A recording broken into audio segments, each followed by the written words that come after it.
සුබ දවසක් ICTclasses.com වෙතින් තොරතුරු sannivedana තාක්ෂණයේ හදාරන දරුවන් සඳහා ඇල්ගොරිතමික හා Python ප්‍රශ්නමාලාව.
මෙතන total එක 20000ක් ලෙස ලැබුණ නිසා නැවත total එක අපි format කරගමු.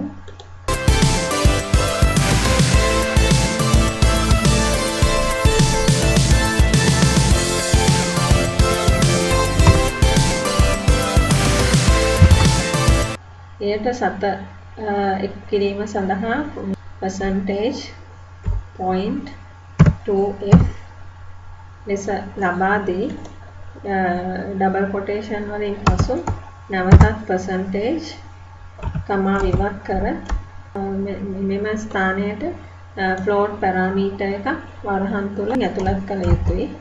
එය මේ ආකාරයට සඳහන් කරන්න පුළුවන්. දැන් අපි save කරලා run කරලා බලමු.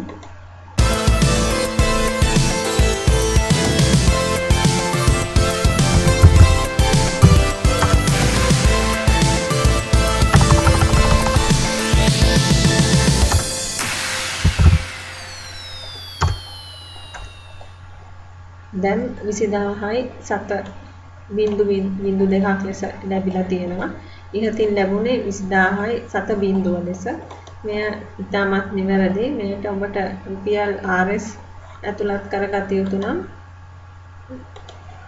මෙම total salaries යන ස්ථානයේ RS ලෙස ලබා දීමෙන් ඉතා සරලව ලබා ගන්න පුළුවන්.